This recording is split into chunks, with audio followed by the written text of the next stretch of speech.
Lima তাকুলুনা মা লা তাফআলুন, তোমরা এমন কথা কেন বলো যা তোমরা করো না।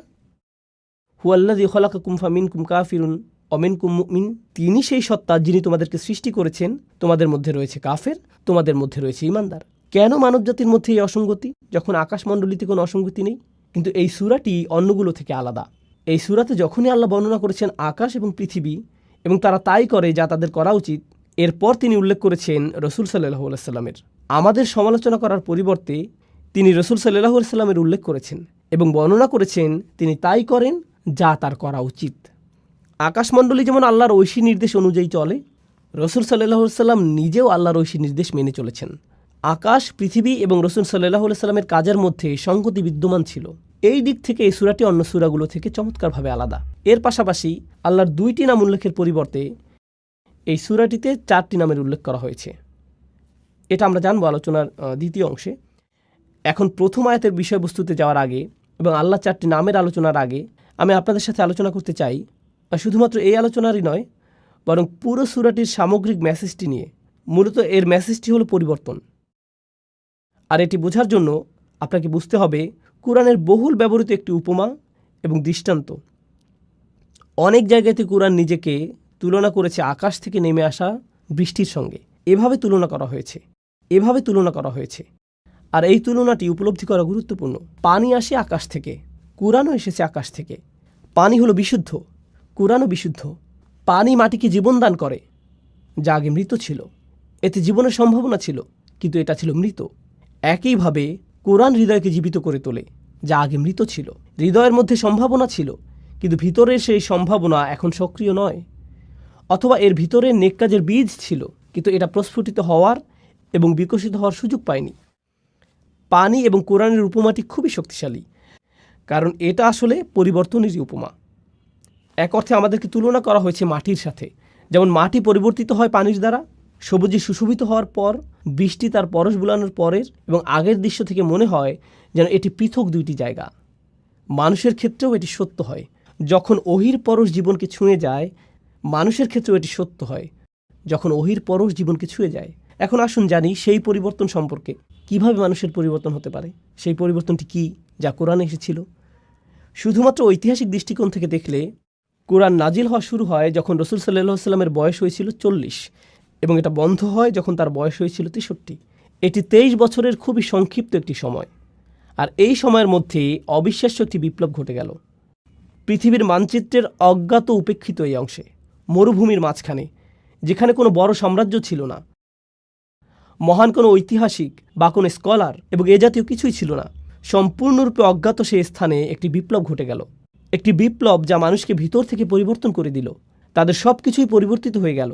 কিভাবে তারা জীবনকে দেখত, দুঃখ এবং আনন্দ সম্পর্কে তারা কিভাবে চিন্তা করত, জীবনে তাদের অগ্রাধিকার কী ছিল, কার্যত সব কিছু পরিবর্তিত হয়ে গেল।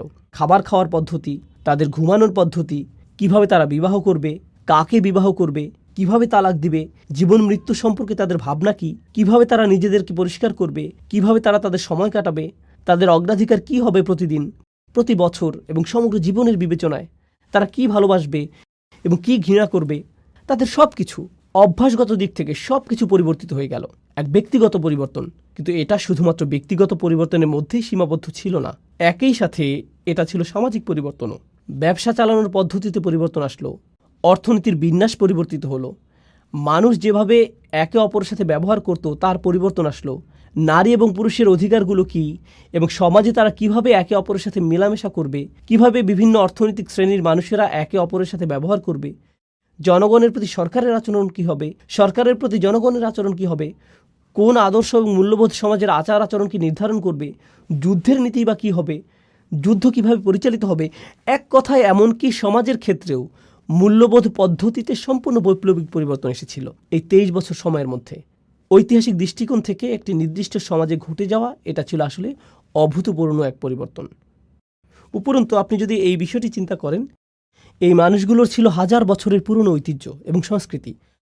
আর যখন মানুষ শত শত বছর ধরে একটি ঐতিহ্য অনুসরণ করে আসে, তখন তারা এটাতে খুবই অভ্যস্ত হয়ে যায়। পরিবর্তন করা সহজ কোনো কাজ নয়, কিন্তু কিছু একটা ঘটে গেছে এই সময়ের মধ্যে যা তাদেরকে এমনভাবে পরিবর্তন করেছে যার সাথে মানব ইতিহাসের অন্য কোনো পরিবর্তনের তুলনাই হয় না। আর শুধু তাই না, শুধুমাত্র বিশ্ব মানচিত্রের ছোট সেই অংশ পরিবর্তন হয়েই থেমে থাকেনি, বরং এর ফলশ্রুতিতে মাত্র কয়েক বছরের মধ্যেই পৃথিবীর মানচিত্র পরিবর্তিত হয়ে গিয়েছে চিরদিনের জন্য। সেই 23 বছরে যা ঘটে গেছে তার জন্যই আপনি এবং আমরা অনেকেই আজ মুসলিম। এটা একটা অবিশ্বাস্য ধরনের পরিবর্তন যা পৃথিবীকে পরিবর্তিত করে চলছে আজকের দিন পর্যন্ত। এটা শুরু হয়েছিল তখন, আর এর প্রভাব এখনও চলমান। ইতিহাসবিদদের দৃষ্টিকোণ থেকে একে দেখতে পারেন, রাষ্ট্রবিজ্ঞানের দৃষ্টিকোণ থেকে, সমাজবিজ্ঞানের দৃষ্টিকোণ থেকে, অর্থনীতিবিদের দৃষ্টিকোণ থেকে। তারা এই পরিবর্তনকে পর্যবেক্ষণ করতে পারে এবং পরিমাপ করতে পারে এবং দেখতে পারে কিভাবে মানচিত্র পরিবর্তিত হয়েছে, কিভাবে রাজনীতি পরিবর্তিত হয়েছে, কিভাবে ইসলাম বিস্তার লাভ করেছে। সবচেয়ে অবিশ্বাস্য যে পরিবর্তন ঘটেছিল তা ছিল একটি পরিবর্তন, আর তা হলো মানুষের হৃদয়ের মধ্যকার পরিবর্তন। মানুষের ভিতরে কিছু একটা পরিবর্তিত হয়েছিল। আপনি হয়তো বলবেন বাইরের কথা, যে পৃথিবী দেখতে কতই না সবুজ। কোরআন বলছে ভেতরে সেই বীজটির কথা, যা সেই পরিবর্তন ঘটিয়েছিল। এটি সকল পরিবর্তনের মূল, আর এটাই আমরা বোঝার চেষ্টা করছি এই আলোচনায়। এই ছিল সূরাটির ভূমিকা এবং এই বিষয়ে আমার কিছু মন্তব্য। এখন আমি আরও 3টি বিষয় আপনাদের সাথে আলোচনা করব। আবারও সংক্ষেপে সেগুলো বর্ণনা করছি। প্রথমত আপনাদের সাথে আলোচনা করব প্রথম আয়াতে উল্লেখিত আল্লাহর 4টি নাম নিয়ে। তারপর আপনাদের সাথে আলোচনা করব দ্বিতীয় আয়াতে উল্লেখিত রাসূল সাল্লাল্লাহু আলাইহি ওয়াসাল্লামকে যে 4টি কাজ দেওয়া হয়েছিল তা নিয়ে। আর তৃতীয়ত আমরা এই সবগুলোকে একসাথে নিয়ে আসব এবং বোঝার চেষ্টা করব কিভাবে আমরা আমাদের নিজেদেরকে পরিবর্তিত করতে পারব। তো আসুন প্রথম আয়াতটি দিয়ে শুরু করা যাক। বিসমিল্লাহির রহমানির রহিম। ইউসাব্বিহু লিল্লাহি মা ফিস সামাওয়াতি ওয়া মা ফিল আরদিল মালিকিল কুদ্দুসিল আজিজিল হাকিম। আমি আপনাদের জন্য সরল অনুবাদ করছি। আকাশ এবং পৃথিবীর সব কিছু আল্লাহর পারফেকশন ঘোষণা করছে এবং তারা এটা করে যাবে। তিনি রাজা, পবিত্র, কর্তৃত্বের অধিকারী, বিজ্ঞ। এটা সরল অনুবাদ, যার মধ্যে আমি মনোযোগ দিব আল্লাহর এই 4টি নামের উপর। তারপর আমরা এগুলো নিয়ে কিছুটা বিস্তারিত আলোচনা করব। আরও একবার সরল অনুবাদ করি। আকাশের সব কিছু এবং পৃথিবীর সব কিছু ঘোষণা করে এবং ঘোষণা করতে থাকবে আল্লাহর পারফেকশন, যিনি রাজা, পবিত্র, কর্তৃত্বের অধিকারী, বিজ্ঞ। রাজা, পবিত্র, কর্তৃত্বের অধিকারী, বিজ্ঞ। তো আসুন এখন এই নামগুলোর প্রত্যেকটি নিয়ে কিছুটা আলোচনা করা যাক। আর আমি যেটা দিয়ে শুরু করতে চাই, এই বিষয়ে ইমাম ফখরুদ্দিন আল রাজির একটা পর্যবেক্ষণ দিয়ে, যিনি আল্লাহর এই 4টি নাম নিয়ে একসাথে চিন্তা করেছেন। আর তার মতে যে জিনিসটা এই 4টি নামকে একসাথে যুক্ত করেছে তা হলো প্রত্যেকটি নামই এর নিজস্ব ভঙ্গিতে আপনাকে আল্লাহর আরও কাছে নিয়ে যাবে। প্রত্যেকটি নামই আপনাকে আল্লাহর প্রতি আকৃষ্ট করে এবং আপনাকে আল্লাহর সান্নিধ্যে রেখে দেয়। ফখরুদ্দিন আল রাজি এটা বর্ণনা করেছেন। আমি তার ব্যাখ্যা থেকে কিছু উদ্ধৃতি উল্লেখ করছি। আল্লাহর গুণবাচক নাম রাজা বিষয়ে আমি তার ব্যাখ্যা দিয়ে শুরু করছি। أن العظيم لا ينصرف عن مجلس من كان عنده إلا عند انفضاض مجلسه أو إذانه بانصرافهم। যখন আপনি মহিমান্বিত কারো সান্নিধ্যে থাকেন, এই ক্ষেত্রে একজন রাজার সান্নিধ্য, এটা অশোভনীয় যে আপনি সেখান থেকে হঠাৎ করে বের হয়ে আসবেন। আপনাকে রাজকীয় সান্নিধ্যের সম্মান দেওয়া হয়েছে। আপনি আমন্ত্রিত হয়েছেন কোনো প্রাসাদে। তখন আপনি কোনো রেস্টুরেন্ট বা ট্রেন স্টেশন অথবা সিনেমা হলে বসে নেই যে আপনি উঠে চলে আসলেন। যেহেতু আপনি একজন রাজার সান্নিধ্যে রয়েছেন, আপনাকে যথাযথ শিষ্টাচার এবং নিয়মকানুন মেনে চলতে হবে। আমার নিজের এই বিষয়ে কিছুটা অভিজ্ঞতা আছে। আমার সুযোগ হয়েছে কয়েকজন প্রেসিডেন্ট এবং কয়েকটি দেশের রাজপরিবারের সদস্যদের সাথে সাক্ষাৎ করার। আপনি তাদের সাথে সাক্ষাৎ করার আগে সবসময় একটা প্রোটোকল টিম থাকে। তারা বলে দেয় এভাবে আপনি প্রেসিডেন্টের সাথে দেখা করবেন, এভাবে আপনি রাজাকে সম্ভাষণ জানাবেন, এখানে আপনি বসবেন, প্রথমে এটা করবেন, তারপর সেটা করবেন। কথোপকথনের মাঝখানে আপনি ফোন হাতে নিয়ে এভাবে কথা বলতে পারবেন না। এক্সকিউজ মি, রাজা, আমাকে একটা ফোন রিসিভ করতে হবে। না, এটা সম্ভব না। আল রাজি যা বোঝাতে চাচ্ছেন তা হলো আপনি হতবাক হয়ে যান এই ভেবে যে আপনি আল্লাহর রাজকীয় সান্নিধ্যে আছেন এবং আপনি সেই মহিমান্বিত সান্নিধ্য থেকে দূরে চলে আসতে বিব্রত এবং লজ্জিত বোধ করবেন। আপনি এতটা সম্মানিত বোধ করছেন যে সেখানে আপনি পৌঁছাতে পেরেছেন। কেন আপনি চাইবেন সেই নৈকট্য ছেড়ে আসতে? আপনার মন চাইবে না সেই নৈকট্য ত্যাগ করতে। তো আল্লাহর এই প্রথম নামটি আপনাকে সেই রাজকীয় নৈকট্যের প্রতি আকৃষ্ট করে এবং সেখানে থাকতে অনুপ্রাণিত করে। আল্লাহর দ্বিতীয় নামটি আল কুদ্দুস, যার সরল অনুবাদ আমি করেছি পবিত্র। আল রাজি এ বিষয়ে বলছেন আল মুনাজ্জাহু আনিন নুকস ওয়া হুয়া ইউরগাবু ফি হাদরাতিহি। এটা বোঝায় এমন ব্যক্তিকে যিনি সকল ত্রুটি থেকে মুক্ত। আর যেহেতু সেই ব্যক্তি ত্রুটি থেকে মুক্ত, সে হয় পরিশুদ্ধ, খাঁটি চরিত্রের অধিকারী। সবাই এই ধরনের সত্তার সান্নিধ্য কামনা করে। আরও সহজ করে বলছি, মানুষ বিশুদ্ধ চরিত্র পছন্দ করে। আমরা এ ধরনের মানুষ ভালোবাসি যারা তাদের কথায়, তাদের আচরণে, তাদের ব্যবহারে পরিশুদ্ধ, তাদের উদারতা পরিশুদ্ধ, তাদের পরামর্শ পরিশুদ্ধ, তাদের একনিষ্ঠতা পরিশুদ্ধ। আপনি এই ধরনের মানুষের দিকে আকৃষ্ট হন। সত্যবাদী মানুষ, সৎ মানুষ, স্বচ্ছ চরিত্রের মানুষ, এই ধরনের মানুষের চারপাশে আপনি থাকতে চান। মানবজাতির স্বভাবগতভাবেই সত্যবাদিতা, পরিচ্ছন্নতা এবং বিশুদ্ধ চরিত্রের দিকে আকৃষ্ট হয়। বাহ্যিক দিক থেকেও আপনি যদি কোনো দূষিত এলাকায় বসবাস করেন, যেখানে রয়েছে ধুলাবালি এবং এ জাতীয় জিনিস, মানুষ সেটা থেকে কোথায় চলে আসতে চায়? প্রাকৃতিক পরিবেশে, যেখানে তারা তাজা হাওয়ার শ্বাস নিতে পারবে, যেখানে তারা বিশুদ্ধ পানি পান করতে পারবে। বিশুদ্ধতা এমন একটা বিষয় যা মানুষকে যেমন আকৃষ্ট করে মানসিক দৃষ্টিকোণ থেকে, শারীরিক দিক থেকেও আমরা বিশুদ্ধতা এবং পরিচ্ছন্নতার প্রতি আকৃষ্ট হই। আমরা ময়লা ও অপরিচ্ছন্নতা থেকে দূরে থাকতে চাই। এটা মানব প্রবৃত্তি যা আল্লাহ আমাদের মধ্যে দিয়েছেন। তো আপনি যখন আল্লাহর পরিচয় পান, চূড়ান্ত পবিত্র পরিশুদ্ধ সত্তা হিসেবে তার সান্নিধ্য আপনাকে পরিশুদ্ধ করতে থাকে, তখন আপনি আপনার ভিতরে পরিবর্তন লক্ষ্য করেন। আর এই অবস্থায় আপনি সেই সান্নিধ্য ত্যাগ করতে চান না। তো এই পর্যন্ত বলেছি আল্লাহর দুইটি নাম, দ্রুত রিভিশন দিচ্ছি। রাজা, এটি ছিল প্রথম নাম, এবং পবিত্র, এটি ছিল দ্বিতীয় নাম। আল্লাহর তৃতীয় নামটি হলো কর্তৃত্বের অধিকারী, আল আজিজ। يعتز الملتفون حوله فمفارقتهم حضرته تفريط في العزة. আমি নামগুলোকে সহজ রাখার চেষ্টা করছি যাতে আপনারা শব্দগুলো মনে রাখতে পারেন। নামগুলো হলো রাজা, পবিত্র, কর্তৃত্বের অধিকারী, বিজ্ঞ। এখন আমরা কর্তৃত্বের অধিকারী নামটিতে আছি। তো আসুন আরবি ভাষা অনুযায়ী আল আজিজ শব্দটি নিয়ে কিছুটা আলোচনা করি। এর মধ্যে আসলে দুইটি অর্থ অন্তর্ভুক্ত। এর একটি অর্থ হলো কর্তৃত্ব, যা আমি ইতিমধ্যে অনুবাদ করেছি, কিন্তু এর অর্থের মধ্যে সম্মান এবং মর্যাদা অন্তর্ভুক্ত। আর আপনি যদি এই দুইটি অর্থকে মিলিত করেন, তখন আল আজিজ যে ধারণাটি প্রদান করে তা হলো এমন কর্তৃত্ব যিনি সম্মানেরও যোগ্য। এটা গুরুত্বপূর্ণ একটা স্বতন্ত্র বৈশিষ্ট্য, কারণ এমন মানুষ আছে যাদের কর্তৃত্ব আছে কিন্তু তাদের কোনো সম্মান নেই। এমন এলাকা আছে যেখানে পুলিশের যথেষ্ট কর্তৃত্ব আছে কিন্তু এলাকার মানুষ তাদেরকে সম্মান করে না। এমন মানুষ থাকতে পারে যার সম্মান আছে, একজন শিক্ষক, কিন্তু তার কোনো কর্তৃত্ব নেই। এরকমও ঘটতে পারে। কিন্তু আল আজিজ হলেন এমন সত্তা যার কর্তৃত্ব আছে এবং তিনি একই সাথে সম্মানিত। আল রাজি বলেছেন কেন এই নামটি আকর্ষণকারী। তার মতে এই সবগুলো নামই কোনো না কোনোভাবে আকর্ষণ সৃষ্টিকারী, তাই না? এগুলো আপনাকে আল্লাহর নিকটবর্তী করে।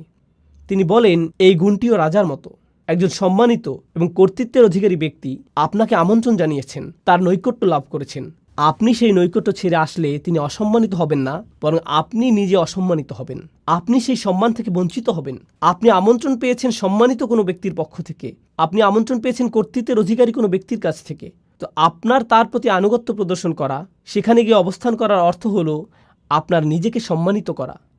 তো মানুষ আসলে সম্মানিত হতে পারে আল আজিজের সান্নিধ্য পাওয়ার মাধ্যমে। আর সব শেষে আমি দ্রুত আলোচনা করছি এই লিস্টের শেষ নামটি, আল মালিক, আল কুদ্দুস, আল আজিজ এবং সবশেষে আল হাকিম। রাজা, পবিত্র, কর্তৃত্বের অধিকারী এবং সবশেষে বিজ্ঞ। إذا فارق أحد حضرته فاته في كل آن شيء من الحكمة. চমৎকার কথা। যখন আপনি কোনো বিজ্ঞ ব্যক্তির সান্নিধ্যে থাকেন, তার কাছ থেকে বিজ্ঞতা অর্জন করতে যে কয়টি মুহূর্ত আপনি মিস করেন তাই আপনার জন্য ক্ষতি। প্রতিটা মুহূর্তকে আপনি কাজে লাগাতে চান। আমার এই ধরনের অভিজ্ঞতা আছে, যা হয়তো আপনারও আছে। খুব কম সংখ্যক মানুষই আছে যারা প্রকৃত বিজ্ঞতার উৎস। আর আপনার নিকটে যদি তেমন বিজ্ঞ ব্যক্তি থাকে, আপনি নিশ্চয়ই জানেন যে সবাই সেই ব্যক্তির সান্নিধ্য পেতে চায়। তেমন ব্যক্তির নিরবিচ্ছিন্ন মনোযোগ পাওয়া সহজ নয়। আর যদি আপনি তা পান, আপনি চেষ্টা করেন প্রতিটা মুহূর্তকে কাজে লাগাতে, যাতে তার কাছ থেকে পাওয়া সবটুকু বিজ্ঞতাকে ধারণ করতে পারেন। পৃথিবীর বিভিন্ন প্রান্তে কিছু কিছু শিক্ষক আছেন যাদেরকে আমি অনুসরণ করি। আমি ভ্রমণ করে তাদের কাছে যাই, যেখানে গিয়ে কোনো লেকচার দেওয়ার জন্য না। আমি ভ্রমণ করি তাদের সাথে সাক্ষাৎ করার জন্য। আর যদি তারা আমাকে 1 ঘন্টা সময় দেন, যদি 20 মিনিটও দেন, তার জন্য আমি কৃতজ্ঞ। কারণ আমার জন্য সেই 20 মিনিট বেশি মূল্যবান আমি নিজে 5-6 ঘন্টা অধ্যয়ন করার চেয়ে। আমার জন্য সেই বিজ্ঞতাটুকু অমূল্য, সেই সাক্ষাৎটা আমার জন্য অমূল্য। তো বিজ্ঞ ব্যক্তির নৈকট্যে প্রতিটা মুহূর্তই মূল্যবান, এবং এটা এমন ঘনিষ্ঠ অন্তরঙ্গ সম্পর্ক কোনো শিক্ষক অথবা বয়স্ক কারো সাথে, যিনি আপনাকে তত্ত্বাবধান করেন, ভালোবাসেন এবং এর মাধ্যমে আপনি বিজ্ঞতা অর্জন করতে পারেন। তো এই হলো আল্লাহর 4টি নাম যা এই আয়াতের মধ্যে বর্ণিত হয়েছে: রাজা, পবিত্র, কর্তৃত্বের অধিকারী এবং বিজ্ঞ। এটা ছিল ইমাম রাজির চিন্তা, এবং কিভাবে তিনি নামগুলোকে বিশ্লেষণ করেছিলেন তার বর্ণনা। আমি তার এই বিশ্লেষণের সাথে আমার কিছু চিন্তা যোগ করতে চাই। আমি আপনাদের সাথে যা শেয়ার করতে চাই তা হলো আল্লাহর এই নামগুলোকে আরও সাজানো যায়। 4টি নামকে 2 জোড়ায় ভাগ করা যায়। আর সেই 2টি জোড়া হলো, প্রথম এবং তৃতীয় নাম দুটি একরকম, আবার দ্বিতীয় এবং চতুর্থ নাম দুটির মধ্যে মিল রয়েছে। 1 এবং 3 2 এবং 4। আসুন নাম্বারগুলোর স্থানে নাম বসাই। রাজা এবং কর্তৃত্বের মধ্যে মিল আছে, আর পবিত্র এবং বিজ্ঞতার মধ্যে মিল আছে। তো আসুন এই সম্পর্কে আলোচনা করি। আপনারা অনেকেই হয়তো বুঝতে পারছেন রাজা এবং কর্তৃত্বের মধ্যে মিল কী থাকতে পারে। একজন রাজাই কর্তৃত্বের অধিকারী, আর একজন আদর্শ রাজা সম্মানিত। এই দুইটি নামের মধ্যে আরও অনেক মিল আছে। তারা উভয় দাবি করে আনুগত্যের, তাদের উভয়কেই সম্মান করতে হয়, তাদের আদেশ পালন করতে হয়, আপনাকে স্বীকার করতে হবে তাদের অবস্থান উপরে এখানে, আর আপনি নিচে এখানে। একজন রাজার অবস্থানও অন্য সবার ঊর্ধ্বে। তিনি রাজা আর আপনি একজন প্রজা। আপনার অবস্থান নিচে এখানে। আল্লাহর এই নামগুলো আমার উপর তার কি প্রভাব ফেলে? আমার উপর তাদের প্রভাব হলো তারা আমাকে আল্লাহর প্রতি অনুগত বানায়, বাধ্যগত বানায়, আল্লাহর সামনে বিনয়ী বানায়। তারা আমাকে আল্লাহর ভয়ে ভীত বানায়, তারা আমাকে আতঙ্কিত করে, তারা আমাকে আল্লাহর শক্তিমত্তা এবং মহত্বের স্মরণে অভিভূত বানায় এবং আমার ক্ষুদ্রতা প্রকাশ করে। এটাই এই নামগুলো প্রকাশ করে। কোন দুইটি নাম? আল মালিক এবং আল আজিজ। এগুলো আল্লাহর মহত্ব প্রকাশ করে এবং এর ফলে আমি হয়ে যাই ক্ষুদ্র এবং তুচ্ছ, আমি হয়ে যাই দাস, আমি হয়ে যাই বিনীত এই দুইটি নামের সামনে। কিন্তু আপনি যদি অন্য দুইটি নাম দেখেন, আল কুদ্দুস, আল হাকিম, পবিত্র এবং বিজ্ঞ, প্রথম দুইটি নামের মতো পবিত্রতা, পরিশুদ্ধি দূর থেকে অনুভব করা সম্ভব নয়। পবিত্রতা এবং পরিশুদ্ধি বোঝা যায় যখন আপনি কারো কাছে যান, আপনি দেখতে পান তাদের আচরণ। আবার বিজ্ঞতা হলো এমন জিনিস যখন কেউ একজন আপনার কাঁধে হাত রেখে আপনাকে উপদেশ দান করে, যিনি আপনার অবস্থা উপলব্ধি করেন। আল হাকিম নিয়ে চিন্তা করলে কুরআনে বর্ণিত লোকমান আলাইহিসসালামের একটি ঘটনা আমার মনে পড়ে। লুকমান আলাইহিসসালাম ভালোবাসাপূর্ণভাবে তার ছেলেকে উপদেশ দিয়েছেন। আল্লাহ বলছেন, ওয়ালাকাদ আতাইনা লুকমান আল হিকমাহ, আমি লোকমানকে দিয়েছি বিজ্ঞতা। এরপর তিনি সেই বিজ্ঞতার একটা অংশ তার ছেলেকে দিচ্ছেন। সেই অন্তরঙ্গ, ঘনিষ্ঠ, ভালোবাসাপূর্ণ সম্পর্ক বিজ্ঞতা প্রদানেরই একটা অংশ। আপনি দূর থেকে বিজ্ঞতা অর্জন করতে পারবেন না। আপনাকে কারো সাথে সম্পর্ক তৈরি করতে হবে যাতে তিনি আপনার অবস্থার সাথে সম্পর্কিত উপদেশ প্রদান করতে পারেন। অন্য নামটি আল কুদ্দুস, পরিশুদ্ধ সঙ্গ, পবিত্র সঙ্গ, এমন সঙ্গ যার উপস্থিতিতে আপনি ভালো অনুভব করেন, আপনি প্রশান্তি অনুভব করেন। আমার কাছে আল কুদ্দুস এবং আল হাকিমকে এভাবেও সম্পর্কিত মনে হয়, যখন আপনি পরিশুদ্ধ কারো সান্নিধ্যে থাকেন তখন আপনার হৃদয় পরিশুদ্ধ হতে শুরু করে। আর আপনি যখন বিজ্ঞ কোনো ব্যক্তির সান্নিধ্যে থাকেন তখন তার বিজ্ঞতা দ্বারা আপনার মন পরিশুদ্ধ হতে শুরু করে। তো হৃদয় এবং মন পবিত্র হয় আল কুদ্দুস এবং আল হাকিম দ্বারা। তো দুইটি নাম হলো দূরত্ব সূচক, রাজকীয়, মহিমান্বিত, এমনকি ভয় সৃষ্টিকারী। আর অন্য দুইটি নাম নৈকট্য সূচক, বন্ধুত্বপূর্ণ, তারা আপনাকে কাছে টানে। এটা থেকে মনে হয় যেন এই নামগুলো বোঝায় দূরে কাছে, বারে বারে দূরে রাখা এবং কাছে টানার প্রক্রিয়া চলছে। আমার এবং আল্লাহর মধ্যে সম্পর্কের ক্ষেত্রে এই নামগুলোর যে বিপরীতধর্মী প্রতিক্রিয়া তা আসলে খুবই চমৎকারভাবে কোরআনে বর্ণিত হয়েছে। আর আল্লাহর সাথে আমার সম্পর্কের ক্ষেত্রে এই উভয় অবস্থাই দরকারি। প্রথমে আমি আপনাদেরকে এর একটা উদাহরণ দিতে চাই। এক্ষেত্রে আমার প্রিয় উদাহরণটি হলো মূসা আলাইহিসসালামের উদাহরণ। যখন তিনি আগুন দেখতে পেলেন, তিনি ছিলেন তার পরিবারের সাথে, আর তখন তিনি পাহাড়ের উপর আগুন দেখতে পেলেন। তিনি তার পরিবারকে বললেন, তোমরা এখানে থাকো, আমি আগুন দেখতে পেয়েছি, সম্ভবত আমরা সেখান থেকে পথ চলার নির্দেশনা পাব। তিনি বুঝতেই পারেননি যে উপরে গিয়ে তিনি আল্লাহর সাথে কথা বলবেন। যখন তিনি সেখানে গেলেন তখন প্রথম অনুভূতি কী ছিল? আল্লাহ বলেছেন, ইয়া মূসা ইন্নী আনা রব্বুক ফাখলা'আন আলাইক। মূসা, নিঃসন্দেহে আমি তোমার প্রভু, অতএব জুতা খুলে প্রবেশ করো। ইন্নাকা বিল ওয়াদিল মুকাদ্দাসি তুয়া, নিঃসন্দেহে তুমি পবিত্র তুয়া উপত্যকায় আছো। তিনি ভয় পেয়ে গেলেন। আল্লাহ মূসা আলাইহিস সালামের উপর তার প্রভুত্বকে প্রতিষ্ঠিত করলেন। তিনি একজন দাস মাত্র, জুতা খুলে ফেলো, যথাযথ সম্মান প্রদর্শন করো। এটা একটা ভয় সৃষ্টিকারী সম্পর্ক। পরেই আল্লাহ কি বললেন? ওয়া আনা উখতারতুকা ফাসতামি' লিমা ইউহা, এবং আমি তোমাকে মনোনীত করেছি, আমি তোমাকে বাছাই করে নিয়েছি, তোমার উপরে যা নাজিল করা হচ্ছে তা মনোযোগ দিয়ে শোনো। অর্থাৎ আল্লাহ বলছেন, আমি তোমার মধ্যে সম্ভাবনা দেখেছি, এজন্যই তোমাকে মনোনীত করেছি। এখন তিনি মূসা আলাইহিস সালামকে স্বাভাবিক করতে চাইছেন। ইন্নানি আনাল্লাহ লা ইলাহা ইল্লা আনা ফা'বুদনি, নিঃসন্দেহে আমি আল্লাহ, আমি ছাড়া ইবাদতের যোগ্য আর কেউ নেই, আমার দাসত্ব করো। এটা আবারও প্রভুত্ব এবং দাসত্ব ভয় সৃষ্টিকারী সম্পর্ক। আর এর ঠিক পরেই নৈকট্য সূচক সম্পর্ক। ওয়াকিমিস সালাতা লিযিকরি, নামাজ কায়েম করো যাতে আমাকে স্মরণ করতে পারো। আল্লাহর স্মরণ অবশ্যই হৃদয়ের সাথে সম্পর্কিত এবং আল্লাহর সাথে নৈকট্য প্রকাশকারী বিষয়। এরপরেই তিনি আবারও তাকে ভয় দেখাচ্ছেন এবং বলছেন, ইন্না সাআতা আতিয়াতুন আকাদু উখফিহা লিতুজজা কুল্লা নাফসিম বিমা তাসআ ফালা ইয়াসুদ্দান্নাকা আনহা মান লা ইউমিন বিহা ওয়াত্তাবা হাওয়াহু ফাতারদা কিয়ামত নিকটবর্তী, আমি এটাকে প্রায় সম্পূর্ণ গোপন রেখেছি, যাতে প্রত্যেক ব্যক্তি তার প্রচেষ্টা অনুযায়ী প্রতিদান পেতে পারে। যারা কিয়ামতে বিশ্বাস করে না এবং নিজের প্রবৃত্তির অনুসরণ করে, তাদেরকে সেই সুযোগ দিও না যাতে তোমাকে বিভ্রান্ত করতে পারে, তাহলে তুমি পাহাড় থেকে নিচে পড়ে যাবে। আক্ষরিকভাবে তিনি বলেছেন ফাতারদা, কারণ মূসা আলাইহিসসালাম পাহাড়ের উপরেই দাঁড়িয়েছিলেন। তো তিনি বললেন, তারা রূপক অর্থে পাহাড় থেকে পড়বে, ব্যতিক্রম কিছু করলে তুমি আসলেই পড়ে যাবে। যখন মূসা আলাইহিসসালাম কিয়ামত দিবস সম্পর্কে শঙ্কিত হয়ে পড়লেন, তখন তিনি বললেন, ওমা তিলকা বিয়ামিনিকা ইয়া মূসা, তোমার ডান হাতে ওটা কি মূসা? আবারও বন্ধুত্বপূর্ণ সংলাপ, যা তাকে নিকটে আনছে। এ ধরনের উদাহরণ সমগ্র কোরআন জুড়ে রয়েছে।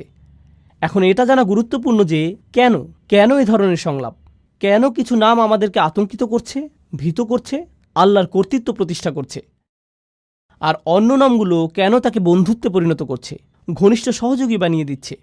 এই দুইটি জিনিস একসাথে যায় না। লক্ষ্য করুন, যখন আল্লাহর সাথে আপনার সম্পর্ক শুধু কর্তৃত্বকে ঘিরে হয়, তখন আপনি আল্লাহর ভয়ে এতটাই ভীত হবেন এবং এতটাই আতঙ্কিত থাকবেন যে আপনি সকল আশা হারিয়ে ফেলবেন।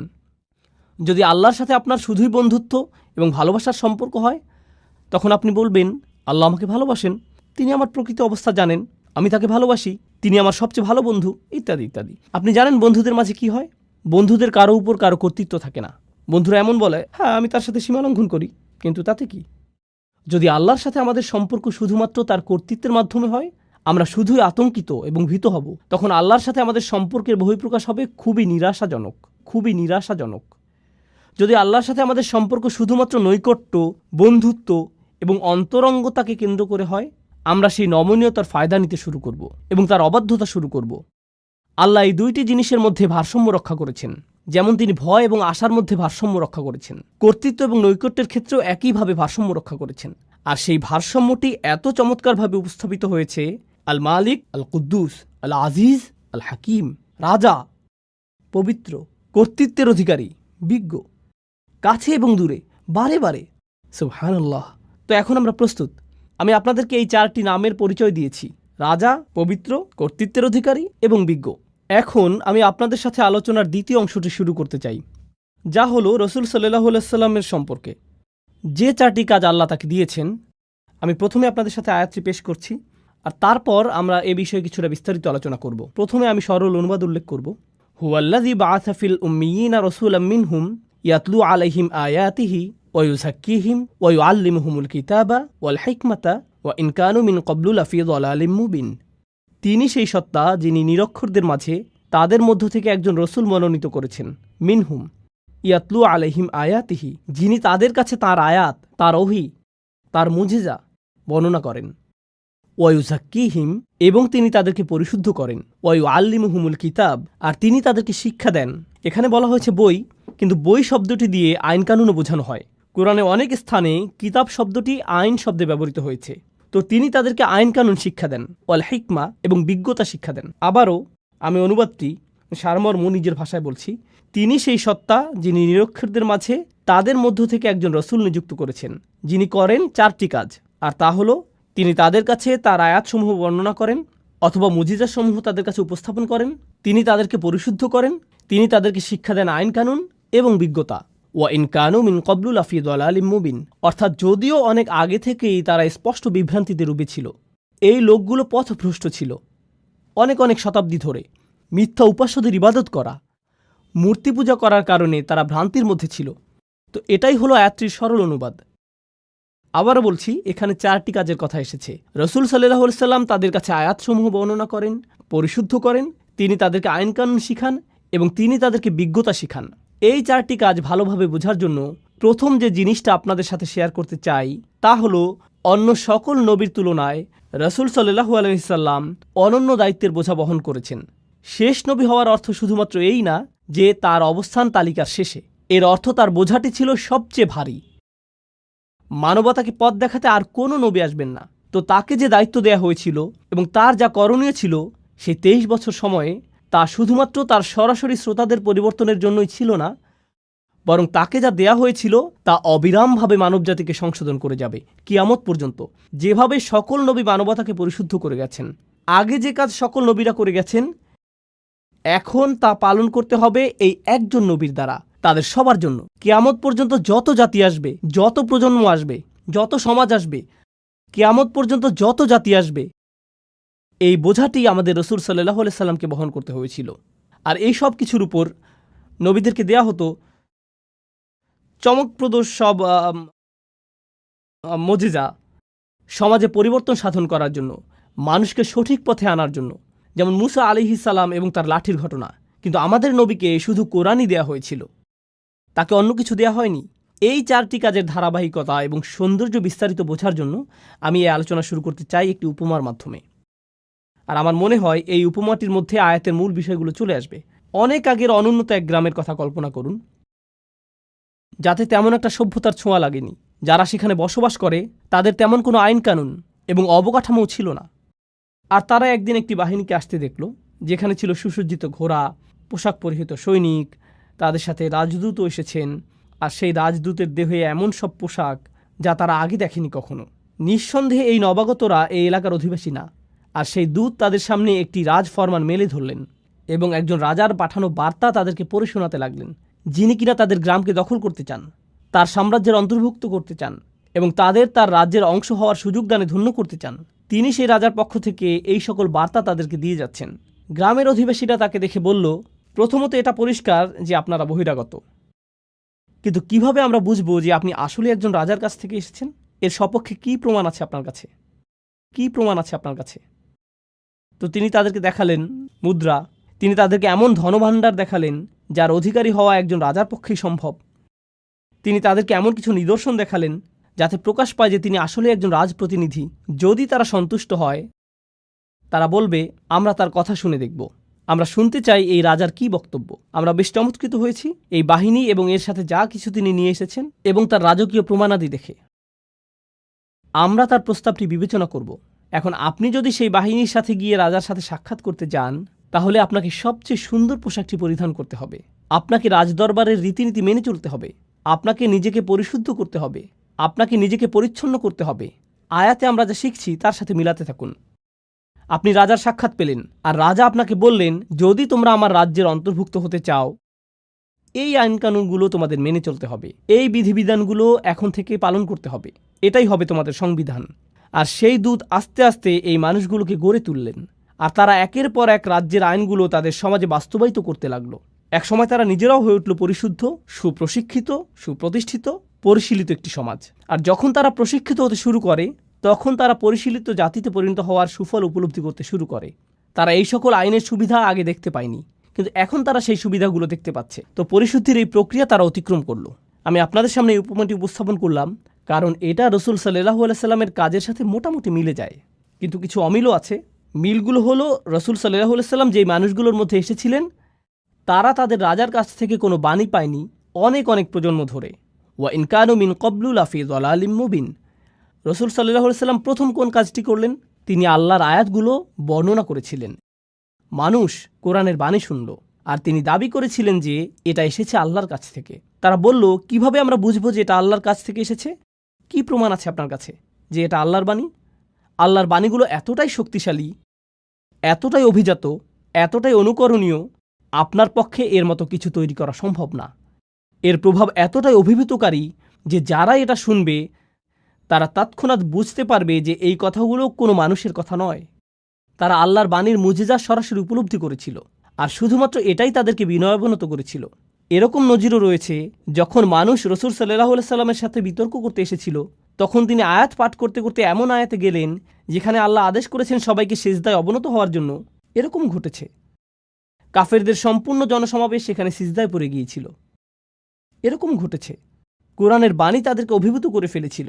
এই প্রথম কাজটি রাসূল সাল্লাল্লাহু আলাইহি সাল্লাম করেছেন, মানুষকে কোরআনের শক্তিশালী মুজিজার সাথে পরিচয় করিয়েছেন। ইয়াতলু আলাইহিম আয়াতিহি, তিনি এটা তাদের কাছে উপস্থাপন করেছেন। আর যখন উপস্থাপন করলেন, তারা বিস্ময়ে অভিভূত হয়ে গেল। এই মানুষটি এটা সৃষ্টি করতে পারে না, এটা এসেছে অনেক বেশি মহান, অনেক বেশি রাজকীয়, অনেক বেশি শক্তিশালী কোনো সত্তার কাছ থেকে।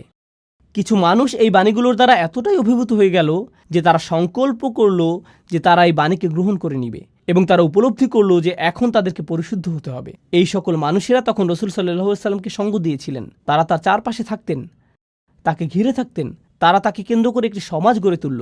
আর তিনি তাদেরকে সার্বক্ষণিকভাবে আল্লাহর স্মরণে রেখেছিলেন।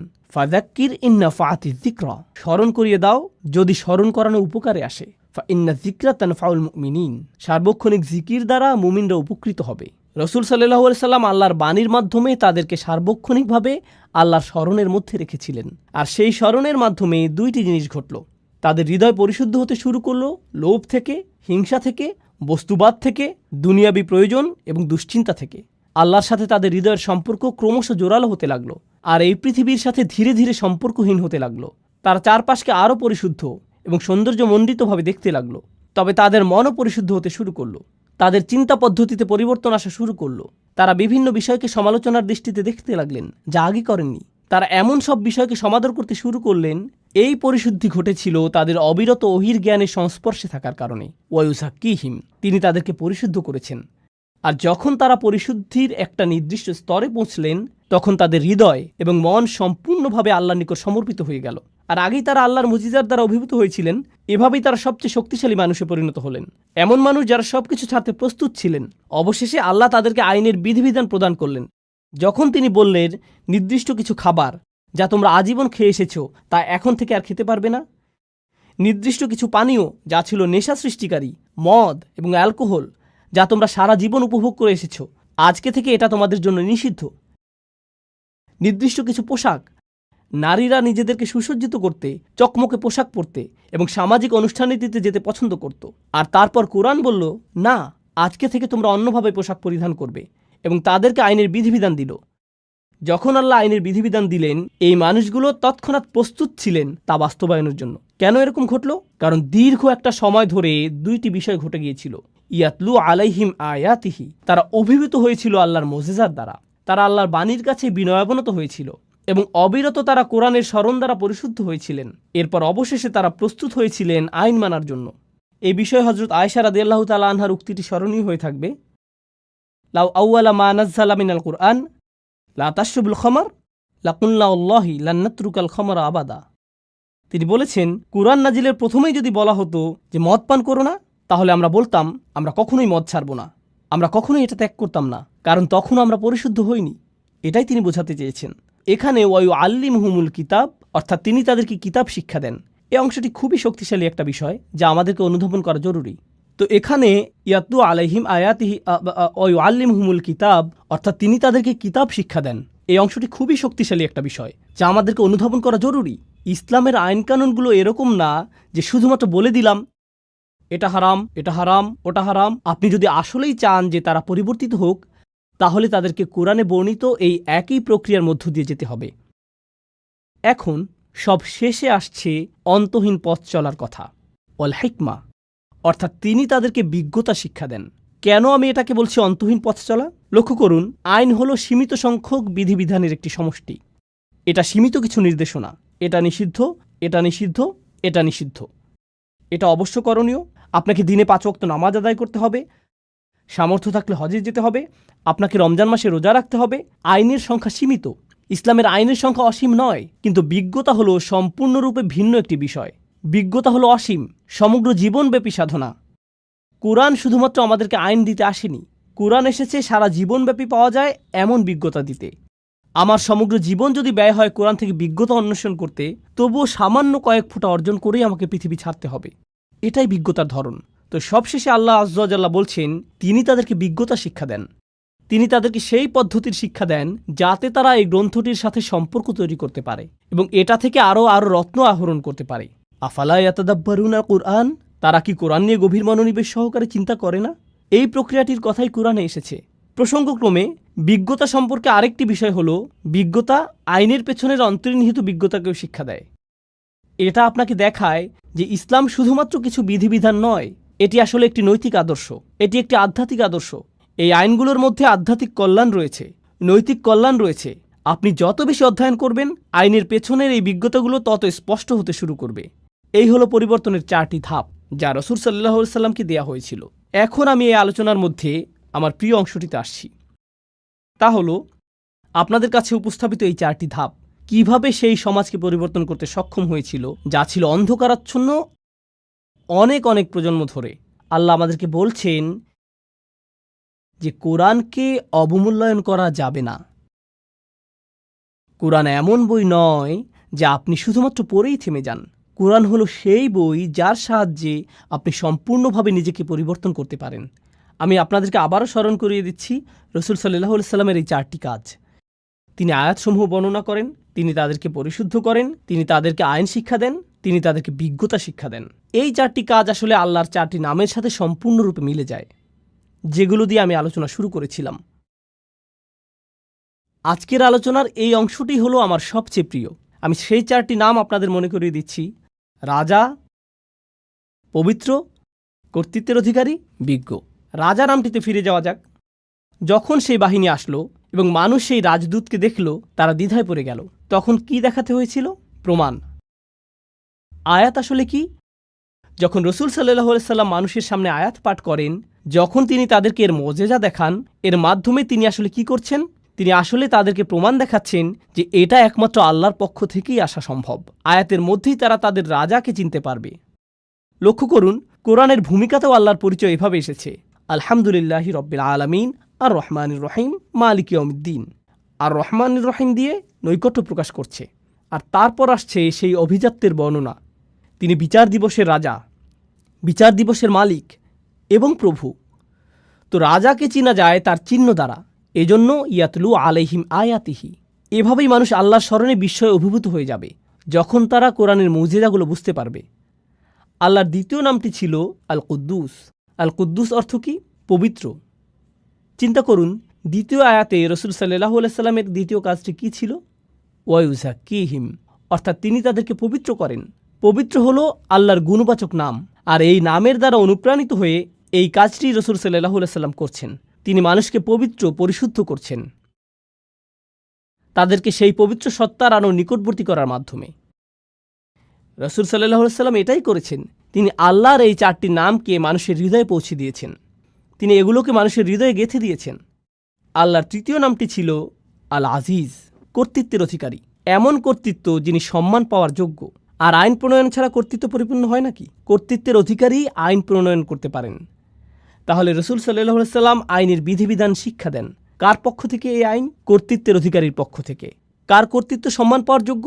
যতক্ষণ পর্যন্ত আপনার মধ্যে সেই কর্তৃত্বের প্রতি এই ভয়, এই সম্মান তৈরি না হবে, যতক্ষণ আপনি বুঝতে না পারবেন যে এই কর্তৃত্বের কাছ থেকে যা আসে তার উদ্দেশ্য আপনাকে পরিশুদ্ধ করা, আপনি সেই আইন বাস্তবায়ন করতে পারবেন না। আপনি সেই আইন অনুযায়ী জীবন পরিচালনা করতে পারবেন না। রাসূল সাল্লাল্লাহু আলাইহি সাল্লাম আল্লাহর সেই ইজ্জাহ এর দাবি আদায় করেছিলেন মানুষকে আল আজিজের আইন এবং তার সংবিধান শিক্ষা দেওয়ার মাধ্যমে। সবশেষে প্রথম আয়াতে আল্লাহর শেষ নামটি ছিল আল হাকিম, অর্থাৎ বিজ্ঞ। আল্লাহর এই নামটি রাসূল সাল্লাল্লাহু আলাইহি সাল্লামের কোন কাজের সাথে সামঞ্জস্যপূর্ণ?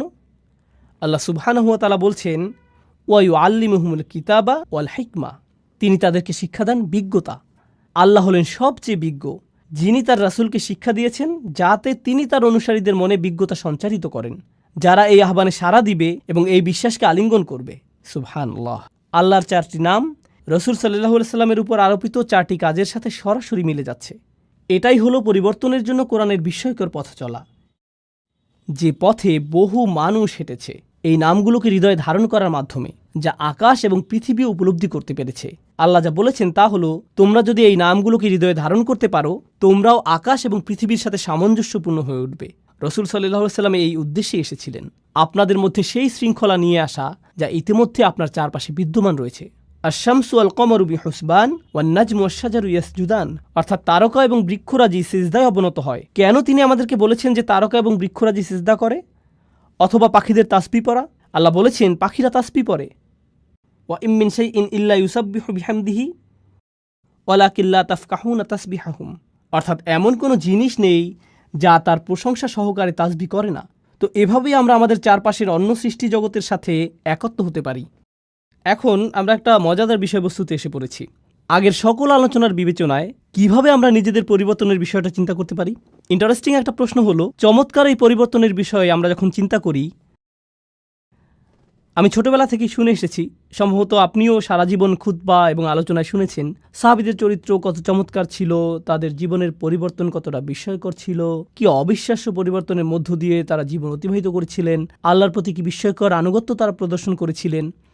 আপনি তাদের সম্পর্কে শুধু শুনেই গিয়েছেন, আর আপনি মনে মনে হয়তো বলেছেন তারা এত ভালো ছিলেন, কিন্তু এর সাথে আমার সম্পর্ক কোথায়? তারা ছিলেন অসাধারণ, এটা আমার বুঝে আসে, কিন্তু আমি নিঃসন্দেহে তেমনটি নই। আমার দ্বারা কি এই ধরনের পরিবর্তন সম্ভব? কোরআন কি আমাকে শুধুমাত্র এই অসাধারণ ঐতিহাসিক পরিবর্তনের কথাই বলছে? এক্ষেত্রে লক্ষ্য করুন তৃতীয় আয়াতটি। দেখুন আল্লাহ কি বলছেন, ওয়া আখারিনা মিনহুম লাম্মা ইয়ালহাকু বিহিম ওয়া হুয়াল আজিজুল হাকিম।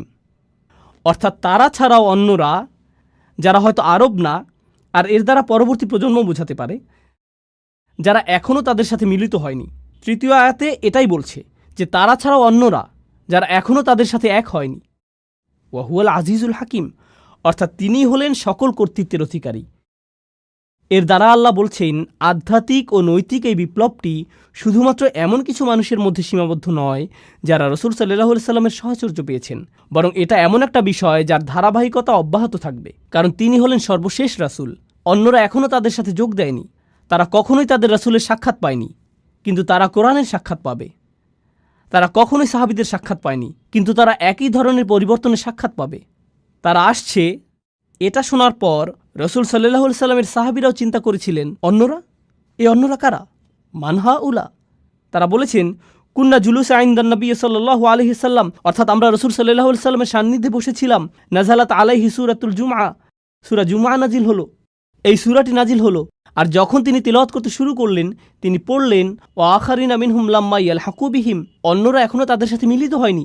যখন তারা এই আয়াতটি শুনলেন, তারা বললেন, এরা কারা? তখন রাসূল সাল্লাল্লাহু আলাইহি সাল্লাম তাকালেন সালমান আল ফারসির দিকে। তিনি দেখালেন সালমান আল ফারসির দিকে। এরপরে কি ঘটেছিল তা বলার আগে আসুন সালমান ফারসি সম্পর্কে কিছুটা জেনে নেওয়া যাক। যারা জানেন না তাদের জন্য বলছি, তার নামের অর্থ হল পারস্যবাসী সালমান। নাম থেকে বোঝা যায় তিনি কোন এলাকার। তিনি পারস্য বা ইরানের মানুষ। তিনি জন্মেছিলেন এবং বেড়ে উঠেছিলেন অগ্নিপূজক পুরোহিত একটি পরিবারে। তার পরিবার ছিল অগ্নিপূজারীদের ধর্মীয় গুরু শ্রেণীর। তিনি তার ধর্মকে অস্বীকার করেছিলেন। এটা তার কাছে যুক্তিসঙ্গত মনে হয়নি। তিনি একমাত্র সত্য সৃষ্টিকর্তার সন্ধান করছিলেন, আর তার এই বিশ্বাসের জন্য তিনি অত্যাচারিত, কারাবন্দী এবং নির্যাতিত হয়েছিলেন। তার পরিবারের জন্য তিনি লজ্জার কারণে পরিণত হয়েছিলেন। তিনি বন্দিদশা থেকে মুক্ত হলেন, পালিয়ে গেলেন সত্যের সন্ধানে। এরপর একজন খ্রিস্টান পাদ্রীর সাক্ষাৎ পেলেন, তার শিষ্যত্ব গ্রহণ করলেন, যিনি তাকে শিক্ষা দিয়েছিলেন পূর্ববর্তী আসমানি গ্রন্থসমূহ, তাওরাত, হিব্রু বাইবেল। আরও শিক্ষা দেন ঈসা আলাইহিসসালামের শিক্ষাগুলো। তাকে শিক্ষা দেন সর্বশেষ নবীর আবির্ভাবের লক্ষণসমূহ, যিনি আসবেন মদিনাতে। তো সালমান আল ফারসি বললেন, আমাকে সেখানে যেতে হবে। সর্বশেষ নবীর সাক্ষাৎ পাওয়ার জন্য আমি সেখানে যেতে চাই। তো তিনি রওনা দিলেন এবং ডাকাতের হাতে পড়ে দাস হিসেবে বিক্রি হয়ে গেলেন। দাস হিসেবে মদিনাতেই তাকে নিয়ে আসা হলো। দাস হিসেবে থেকেই সেখানে রাসূল সাল্লাল্লাহু আলাইহি সাল্লামের আগমনের অপেক্ষা করছিলেন। আর যখন রাসূল সাল্লাল্লাহু আলাইহি সাল্লাম হিজরত করে মদিনায় আসলেন, তিনি নিজেকে উপস্থাপন করলেন এবং বললেন, আমি এভাবে এখানে এসেছি। আমি আপনার সাক্ষাতের প্রত্যাশায় এখানে এসেছি। ফিরে আসছি আমাদের আলোচনায়। উনি ছিলেন ইরানের অধিবাসী, যিনি এমন পরিবেশে ছিলেন যার ইসলামের সাথে কোনো সম্পর্ক ছিল না, কোনো দাওয়াত, কোনো প্রচারণা ছিল না। তিনি নিজে সত্যের অনুসন্ধান করেছিলেন এবং রাসূল সাল্লাল্লাহু আলাইহি সাল্লামের সান্নিধ্য লাভে ধন্য হয়েছিলেন। ইনিই সেই ব্যক্তি। সাহাবীরা রাসূল সাল্লাল্লাহু আলাইহি সাল্লামকে প্রশ্ন করলেন, অন্যরা এখনও তাদের সাথে মিলিত হয়নি, এরা কারা? তিনি সালমান আল ফারসির দিকে ইশারা করলেন। তারপর বললেন, লাউ কানা ঈমানু ইনদা সুরাইয়া, ঈমান যদি বৃহস্পতি গ্রহের মতো দূরবর্তী স্থানেও থাকত, লানা আলাহু রিজালুম মিন হাউলা, তার মতো মানুষেরা ঈমানের জন্য সেখানেও পৌঁছে যেত। এমন মানুষ আছে যারা অনুসন্ধানে রত থাকবে। তারা পৃথিবীর যেখানেই থাকুক না কেন, ইসলাম থেকে যত দূরেই তারা থাকুক, হয়তো লা ইলাহা ইল্লাল্লাহ সম্পর্কে তাদের কোনো ধারণা নেই, হয়তো আরবি ভাষা অথবা মুসলিম সমাজ জীবন সম্পর্কে তাদের কোনো ধারণাই নেই, হয়তো তাদের কিছুই জানা নেই, তারা জানে না কোরআন কি, আর এই সকল মানুষই আল্লাহকে খুঁজে পাবেন। রাসূল সাল্লাল্লাহু আলাইহি সাল্লাম বললেন, এরাই সেই সব মানুষ যাদের সম্পর্কে আল্লাহ বলেছেন এই আয়াতে। অন্য কথায় এই পরিবর্তন প্রথম প্রজন্ম পর্যন্ত সীমাবদ্ধ থাকেনি, এটা চলমান রয়েছে। সালমান আল ফারসির দিকে ইঙ্গিত করার মাধ্যমে রাসূল সাল্লাল্লাহু আলাইহি সাল্লাম আসলে আমাদের সকলের প্রতি ইঙ্গিত করেছেন। তিনি আমাদেরকে বলে গেছেন যে এই পরিবর্তন আপনার আমার দ্বারা অসম্ভব। তো আমাদেরকে বুঝতে হবে পরিবর্তনের সেই পথের সাথে সম্পৃক্ত হওয়ার প্রকৃত অর্থ কী। উপসংহারে এই বিষয়টি আপনাদের সাথে আলোচনা করতে চাই। আমি শুধুমাত্র পরিবর্তনের এই তত্ত্বটি শোনাতে চাই না, আমি আপনাদের জানাতে চাই যে আমি এটাকে আমার নিজের জীবনের লক্ষ্যে পরিণত করেছি। কিভাবে আমি নিজেকে এবং অন্যদেরকে পরিবর্তনের সেই পথে সম্পৃক্ত হওয়ার জন্য সাহায্য করতে পারি? আমরা মনে করি যে আজকের আলোচিত এই আয়াতের শিক্ষাগুলো জীবনে প্রয়োগ করার জন্য আমাদের কাছে একটি মাধ্যম রয়েছে, যার নাম হলো বাইয়িনা টিভি। আপনাদের মধ্যে কেউ কেউ হয়তো ইতিমধ্যে এর সাথে পরিচিত, কিন্তু আমি আপনাদেরকে বর্ণনা করতে চাই কিভাবে বাইয়িনা টিভি কাজ করে এবং এর মাধ্যমে আপনি কি অর্জন করতে পারবেন বলে আমরা আশা করছি। দিন শেষে এটাই আমার জীবনের লক্ষ্য।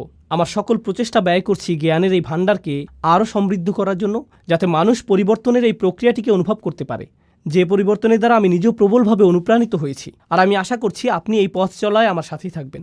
রাসূল সাল্লাল্লাহু আলাইহি সাল্লামের যে কাজগুলো নিয়ে কথা বলছিলাম, চলুন সেখানে যাওয়া যাক। তার আগে বাইয়িনা টিভি সম্পর্কে কিছুটা বলে নিতে চাই। এটা হলো সম্পূর্ণ কোরআনের পথ ধরে আপনার ভ্রমণ, এমনভাবে যে আপনার জীবনের আলো ফিরিয়ে দেবে, এমনভাবে যে আপনি সহজেই জীবনের কর্মব্যস্ততার সাথে মানিয়ে নিতে পারবেন। আমি জানি মানুষের ব্যস্ততা আছে, আপনাদের মধ্যে অনেকেই রয়েছেন মা, অনেকে বিভিন্ন পেশায় নিয়োজিত, অনেকে ছাত্র। আপনাদের জীবনের ব্যস্ততা বিভিন্ন রকম, ব্যস্ততা সবসময় থাকবে। তবুও কোরআনের সাথে আমাদের নিয়মিত একটা সম্পর্ক রক্ষা করতে হবে। যারা সব কিছু ত্যাগ করে পুরো সময় নিয়ে শুধু কোরআন অধ্যয়ন করতে পারবেন না, সেক্ষেত্রেও কোরআনের সাথে নিয়মিত একটা সম্পর্ক আমাদের তৈরি করতে হবে, যাতে আমরা পদ্ধতিগতভাবে এবং আন্তরিকভাবে কোরআনের শিক্ষায় অগ্রগতি অর্জন করতে পারবো আমাদের নিজস্ব সময়সূচি অনুযায়ী। তো আপনাদের জন্য আমাদের পরিকল্পনাগুলো বলছি। 1 নম্বর পরিকল্পনা হলো শুধুমাত্র সূরা ফাতিহা অধ্যয়ন। সূরা ফাতিহার উপর আমাদের রেকর্ড করা লেকচার আছে, যা আমি দিয়েছিলাম কয়েক বছর আগে। আর এই লেকচারটার উদ্দেশ্য শুধুমাত্র কোরআনের পরিচিতি দেওয়াই নয়। অবশ্যই আল্লাহ এবং কোরআনের জন্য শ্রেষ্ঠ পরিচিতি হলো প্রথম সূরা ফাতিহা, কিন্তু আমি এটাকে এমনভাবে উপস্থাপন করেছি যাতে এটা বোঝা যায় যে সূরাটি এতটাই সুন্দর যে ঐশী গ্রন্থের পক্ষেই একমাত্র এমনটা হওয়া সম্ভব। শুধুমাত্র অনুবাদ করে সূরা ফাতিহার শিক্ষাগুলো উপস্থাপন করা আমার উদ্দেশ্য ছিল না, বরং আমি চেষ্টা করেছি এর মজিজাপূর্ণ সৌন্দর্য এবং শক্তিমত্তাকে প্রকাশ করতে। এটাই ছিল আমার প্রচেষ্টা। আমি আসলেই এই কোর্সটিকে বিশেষভাবে ভালোবাসি। এর সাথে আমার সম্পর্ক অন্যরকম, কারণ এমন অনেকের সাথে আমার সাক্ষাৎ হয়েছে যারা ছিলেন ধর্মযাজক অথবা ভিন্ন ধর্মাবলম্বী। তারা সূরা ফাতিহার এই ব্যাখ্যাটি শুনে ইসলাম গ্রহণ করেছিলেন। তো আমি মনে করি আপনার শুরু করার ক্ষেত্রে এটা গুরুত্বপূর্ণ। ফাতিহা যখন আপনার শেষ হবে, আমার আশা হলো আপনি এখন কোরআনের বাকি অংশের প্রতি কৌতূহলী হয়ে উঠছেন। ফাতিহা যদি এতটা অনুপম, সুন্দর এবং অসাধারণ হয়, কোরআনের আরও কত চমৎকারিত্ব থেকে আমি বঞ্চিত হচ্ছি। আরও কি আছে যা কোরআন থেকে পাওয়া সম্ভব? আর এর জন্যই আমি আপনাকে নিয়ে যেতে চাই ডিভাইন স্পিচ কোর্সে। ডিভাইন স্পিচ কোর্সটি আমি করেছিলাম অনেক বছর আগে। আমি পৃথিবীর অনেক প্রান্তে ভ্রমণ করেছি এই কোর্সটি করানোর জন্য, আর এটা রেকর্ড করা হয়েছে এবং এখন বাইয়িনা টিভিতে রয়েছে, আলহামদুলিল্লাহ। আমি সরলভাবে ডিভাইন স্পিচ কোর্সটির উদ্দেশ্য বর্ণনা করছি। যখন আপনি ডিভাইন স্পিচ কোর্সটি শেষ করবেন, তখন আপনাকে বলতে হবে, ওয়াও, অবশ্যই এটা আল্লাহর কাছ থেকে এসেছে, এটা কোনোভাবেই মানুষের কথা না। সেখানে আমি নিজে থেকে আপনাকে প্রভাবিত করার চেষ্টাও করিনি, এটাই সত্য। আমি শুধু দেখাতে চেয়েছি যে কোন জিনিসটা কোরআনকে অসাধারণভাবে, ব্যাখ্যাতীতভাবে সৌন্দর্যমণ্ডিত করেছে। এটা কেবলই বিনয়াবনত করে দেয়, অভিভূত করে দেয়। শুধুমাত্র এটাই আমি দেখাতে চেয়েছি। আমি ভ্রমণ করেছি এবং এই কোর্সটি করিয়েছি, কখনো কখনো বিভিন্ন বিশ্ববিদ্যালয়ে এবং অন্যান্য স্থানে, কখনো অমুসলিমরা অংশগ্রহণ করেছে। আর আমার হিসাব অনুযায়ী এই প্রোগ্রামটি শুনে আমার সামনেই কমপক্ষে 15 জন ইসলাম গ্রহণ করেছে। তারা পরিবর্তিত হয়েছিলেন। আমার কোনো অবদান নেই। কোরআনের শক্তিমাত্রা এবং সৌন্দর্য সম্পর্কে আমি যা বুঝেছি শুধু তাই বর্ণনা করেছি দ্বিতীয় পর্যায়ের এই কোর্সটিতে, যার নাম ডিভাইন স্পিচ। এখন আপনি কোরআন দ্বারা বিস্ময়ে অভিভূত। এখন আপনি পরবর্তী পদক্ষেপ নিতে চান। সেই তৃতীয় পদক্ষেপটি হল কোরআনের সামগ্রিক মেসেজ সম্পর্কে একটা ধারণা পাওয়া। সামগ্রিক একটা ধারণা, কোরআনের বিষয়ভিত্তিক সামগ্রিক একটা চিত্র। কোরআনের প্রধান বিষয়বস্তুগুলো যেভাবে এই কোর্সটি সাজানো হয়েছে তা হলো, আমি কোরআন থেকে কিছু অনুচ্ছেদ বাছাই করেছি যা কোরআনের প্রধান বিষয়বস্তুগুলোর প্রতিনিধিত্ব করে। আপনি যদি কোরআনকে কল্পনা করেন একটি বিল্ডিং হিসেবে, এই বিষয়বস্তুগুলো হলো এক একটি পিলার যা একে ধরে রেখেছে। তো আপনি যদি এই অনুচ্ছেদগুলো অধ্যয়ন করেন, কোরআনের মূল বিষয়বস্তু সম্পর্কে আপনি মোটামুটি একটা ভালো ধারণা পাবেন। এরপর কোরআনের যে অংশে আপনি অধ্যয়ন করেন, আপনি সেটিকে এই অনুচ্ছেদগুলোর যে কোনো একটির সাথে সম্পর্কিত করতে পারবেন। এটাই হলো এর উদ্দেশ্য। তো সম্পূর্ণ কোরআন অধ্যয়ন করার আগে আপনি একটি সামগ্রিক চিত্র পেয়ে যাবেন। এটি মূল বিষয়বস্তুগুলো নিয়ে বেশ পরিমিত একটা ধারণা। এটাই হলো কোরআনের বিষয়ভিত্তিক সামগ্রিক চিত্র। এখন আপনি আসলে সম্পূর্ণ কোরআনের পথে ধীরে ধীরে অগ্রসর হতে প্রস্তুত। আমি চাই না যে আপনি এখনই বেশি গভীরে চলে যান। আমি চাই যে আপনি পুরো গ্রন্থটিকে সহযোগিতা সহকারে একবার পড়ে যান। এজন্য আমি তৈরি করেছি কোরআনের সংক্ষিপ্ত ব্যাখ্যা। এই সিরিজে আপনি প্রতিদিন 15-20 মিনিট কোরআনের ব্যাখ্যা শুনবেন। ধীরে ধীরে শুনতে থাকবেন। আর যখন আপনি শুনতে থাকবেন এবং অগ্রগতি করতে থাকবেন, এতে 2 বছর, 5 বছর, 10 বছর যাই লাগুক তাতে সমস্যা নেই।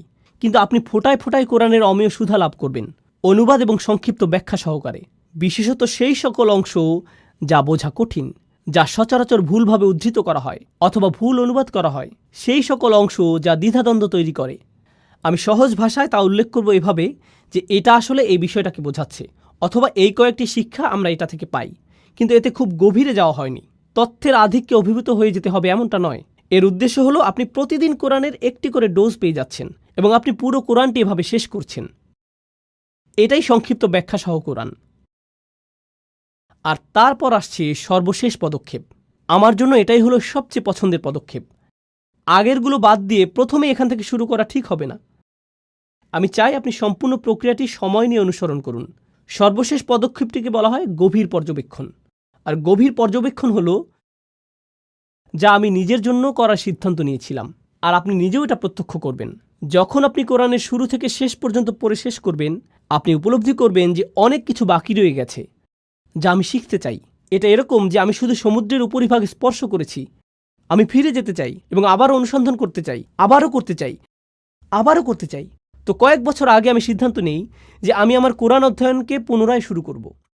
এই অধ্যয়নের সময় আমি ধরে নিলাম যে এর আগে কখনো আমি এটা অধ্যয়ন করিনি, আর আমি চেষ্টা করেছি আগে যতটাই অধ্যয়ন করেছি তার চেয়ে আর গভীরে গিয়ে অধ্যয়ন করার জন্য। আলহামদুলিল্লাহ, বাইয়েনা ইনস্টিটিউটে আমি একটা রিসার্চ টিম গঠন করেছি যারা আমাকে সাহায্য করে কোরআন নিয়ে গভীর অধ্যয়নের জন্য, যাতে আমরা আমাদের সর্বোচ্চ প্রচেষ্টা দিয়ে আপনাদের কাছে আল্লাহর বাণীর গভীরতর মর্ম উপস্থাপন করতে পারি। এটাই গভীর পর্যবেক্ষণ। এটা নিয়ে আমি ভবিষ্যতে ব্যস্ত থাকব। আমি চাই সামনে বছরের পর বছর ধরে গভীর পর্যবেক্ষণ করে যেতে, আর এটা আমি আপনাদের কাছেও আশা করি যাতে একই সাথে এই পথ চলায় অংশগ্রহণ করা যায়, যাতে একসাথে পথ চলা যায়। আমি আপনাদের কাছে সেই পথ চলা শেষ করার আশা করছি না। আমি শুধু আশা করছি আপনি সেই পথ চলায় একটা পদক্ষেপ রাখুন। আর এটা দিয়ে আলোচনাটির সমাপ্তির দিকে যাচ্ছি। এই 5টি পদক্ষেপ যা আপনাদের কাছে উল্লেখ করেছি, সূরা ফাতিহা দিয়ে শুরু, ডিভাইন স্পিচ, কোরআনের বিষয়ভিত্তিক সামগ্রিক চিত্র, সংক্ষিপ্ত ব্যাখ্যা, গভীর পর্যবেক্ষণ, এই 5টি পদক্ষেপ। জানেন এগুলো কোথা থেকে অনুপ্রাণিত? এগুলো রাসূল সাল্লাল্লাহু আলাইহি সাল্লামের সেই 4টি কাজ থেকে অনুপ্রাণিত। এটা আমি আপনাদেরকে দেখাতে চাই। রাসূল সাল্লাল্লাহু আলাইহি সাল্লামের প্রথম কাজটি ছিল ইয়াতলু আলাইহিম আয়াতিহি। তিনি মানুষকে পরিচয় করিয়ে দিবেন মুজিজাসমূহ। তিনি মানুষকে পরিচয় করিয়ে দিবেন আল্লাহর বিস্ময়কর বাণী, যা তাদের রাজার সামনে তাদেরকে বিনয়াবনত করে। ফাতিহা সিরিজ এবং ডিভাইন স্পিচ সিরিজ তৈরির পেছনে আসলে এই চিন্তাটিই ছিল চালিকা শক্তি। আপনি এই 2টি সিরিজের মধ্য দিয়ে যাবেন, কারণ এর মাধ্যমে আমরা আপনাকে ইয়াতলু আলাইহিম আয়াতিহি এই আয়াতটির কিছুটা স্বাদ দিতে চাই। এটাই রাসূল সাল্লাল্লাহু আলাইহি সাল্লামের প্রথম কাজ। রাসূল সাল্লাল্লাহু আলাইহি সাল্লামের দ্বিতীয় কাজটি ছিল ওয়ায়ুযাক্কিহিম, অর্থাৎ তিনি তাদেরকে পরিচ্ছন্ন করেন, তিনি তাদেরকে পরিশুদ্ধ করেন। কিভাবে তিনি তাদেরকে পরিশুদ্ধ করেন? অবিরত, নিয়মিত স্মরণের মাধ্যমে। কোরআনের বিষয়ভিত্তিক সামগ্রিক চিত্র এবং সংক্ষিপ্ত ব্যাখ্যা, এগুলোর মাধ্যমে আমরা কি আশা করছি? নিয়মিত স্মরণ। এটা এমন একটা মাধ্যম যার দ্বারা আমরা আশা করছি আপনার হৃদয় পরিশুদ্ধ হবে, আপনার মন পরিশুদ্ধ হবে। আপনি প্রতিদিন 15-20 মিনিট গাড়িতে বসে শুনতে থাকবেন, আর এর মাধ্যমে এমন উপদেশ পাবেন যা আপনাকে সারাদিন পথ নির্দেশ করবে। আপনি ক্রমশ আপনার জীবনে কোরআনের ছোঁয়া অনুভব করতে থাকবেন, কারণ আপনি অবিরত দৈনিক ডোজ নিচ্ছেন। আমি আসলে আশা করছি না যে আপনি এর জন্য কাগজ কলম নিয়ে বসবেন। আমি চাই যে আপনি শুধু শুনুন, এটাই যথেষ্ট। এই নিজেরই একটা পরিশুদ্ধকারী প্রভাব রয়েছে। আপনি যদি রাসূল সাল্লাল্লাহু আলাইহি সাল্লামের কাজগুলো লক্ষ্য করেন, সেগুলো ছিল ইয়াতলু আলাইহিম আয়াতিহি, এটা হলো ফাতিহা এবং ডিভাইন স্পিচ। ওয়ায়ুযাক্কিহিম, অর্থাৎ তিনি তাদেরকে পরিশুদ্ধ করেন।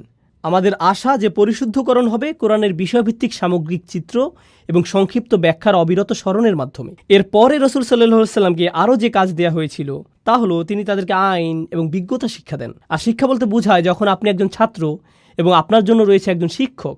এই বিষয়টির গভীরতা আরও বেশি, এটি আরও বেশি মনোনিবেশ দাবি করে। এখন আপনাকে কাগজ কলম নিয়ে বসতে হবে, আর এজন্যই আমরা তৈরি করেছি গভীর পর্যবেক্ষণ কোর্সটি। গভীর পর্যবেক্ষণ কোর্সটি হলো কোরআনের গভীরে দৃষ্টি দেয়া, যাতে আমরা আইন কানুন শিখতে পারি এবং আমাদের সর্বোচ্চ চেষ্টা দিয়ে কোরআন থেকে বিজ্ঞতা শিখতে পারি। কোরআনে বর্ণিত এই প্রক্রিয়াটিকে আমি আপনাদের সবাইকে অনুসরণের পরামর্শ দিচ্ছি। এই মুহূর্তে আমি আপনাদের সাথে অনলাইনে কথা বলছি, হয়তো আমাদের মাঝে হাজার হাজার মাইল দূরত্ব, কিন্তু কল্পনা করুন এখন আমি আপনার সামনে বসে আছি। আমি আসলেই আপনার কল্যাণ কামনা করি। আপনি যদি ব্যক্তিগতভাবে আমার কাছে আসেন, যদি আপনার সাথে আমার দেখা হয়ে যায় কোনো এয়ারপোর্টে অথবা রেস্টুরেন্টে, আর আপনি জিজ্ঞেস করেন, ওস্তাদ আমি কিভাবে কোরআন অধ্যয়ন করব, তখন এই একই পরামর্শ আমি আপনাকে দিব। আপনার প্রতি এটাই আমার ব্যক্তিগত পরামর্শ। এর জন্য একেবারে শত শত ঘন্টা ব্যয় করার প্রয়োজন নেই। না, আমি শুধু চাই অল্প অল্প করে প্রচেষ্টা করা। আমাদের রসুল সাল্লাল্লাহু আলাইহি সাল্লাম বলেছেন, খয়রুল উমুরি আদওয়ামুহা ওয়া ইন কাল্লা, অর্থাৎ সর্বোত্তম কাজ হলো সেগুলো যা নিয়মিত করা হয়। এটাই আমাদের কাছে চাওয়া হয়েছে। যদি কোরআনের পথে এই পথ চলাতে আমার মৃত্যু হয়, আমি সফল হয়ে গিয়েছি।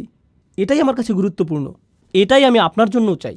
তো যদি আপনি আমার পরামর্শে আস্থা রাখেন, আমি চাই যে আপনি এই পথ চলায় সামিল হন। বাইয়েনা টিভির ওয়েবসাইটে যান, আজই সাইন আপ করুন। 2 সপ্তাহের জন্য ফ্রি সাবস্ক্রিপশন ব্যবস্থা রয়েছে, যাতে আপনি একটি ধারণা পেতে পারেন।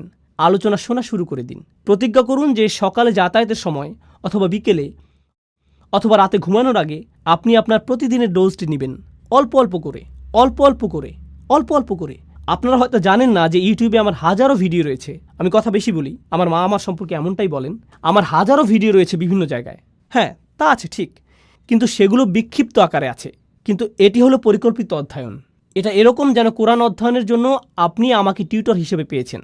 তো আমি এবং আমার সহকর্মীরা আশা করব কোরআনের এই পথ চলায় আপনিও সামিল হবেন। এবং আমি আন্তরিকভাবে আপনাদের জন্য দোয়া করি যে আপনাদের প্রত্যেকেই যাতে এই পথ চলায় সফল হতে পারেন, যাতে আমি এবং আপনি এই পথ চলায় অলসতা না দেখাই, যাতে আল্লাহ আমাদেরকে রিজিক প্রদান করেন এবং আমাদের জীবনের সৌন্দর্য, কল্যাণ এবং বারাকা দান করেন। আমাদেরকে, আমাদের সন্তানদেরকে এবং আমাদের প্রিয়জনদেরকে, আমাদের আশেপাশের মানুষেরা যাতে অনুপ্রাণিত হতে পারে সেই আলোর দ্বারা, যা আমরা অবিরত আল্লাহর কিতাব থেকে লাভ করতে থাকব। এগুলো বানানোর পেছনে আমার উদ্দেশ্য ছিল আল্লাহর সন্তুষ্টি অর্জন। আপনার উদ্দেশ্য হওয়া উচিত তাকে সন্তুষ্ট করা, তার বাণীর সাথে সম্পর্ক স্থাপনের মাধ্যমে। ও আল্লাহ, আমি শুধু আপনার বাণী আরও বেশি করে অনুধাবন করতে চাই। আমি আরও বেশি আপনার বাণী অনুযায়ী চলতে চাই। আমি আমার হৃদয়কে আরও বেশি আপনার বাণী দ্বারা অনুপ্রাণিত করতে চাই। এটাই বাইয়েনা টিভির উদ্দেশ্য। অন্য কিছুই আমার কাছে গুরুত্বপূর্ণ নয়। আর কিছু না করে যদি আমরা এটুকুই করে থাকি, তাতেই আমি সন্তুষ্ট, তাতেই আমি সন্তুষ্ট। আর আমি সন্তুষ্ট হব আপনার জন্য যদি আপনি আমাদেরকে সেই সম্মান দান করেন, যাতে আমরা একই সাথে আপনাকে নিয়ে এই পথ চলা শুরু করতে পারি। আশা করি দেখা হবে এই 2 সপ্তাহ ফ্রি সাবস্ক্রিপশনে। এখনই শুরু করুন। পরিবার এবং বন্ধুবান্ধবকে জানিয়ে দিন।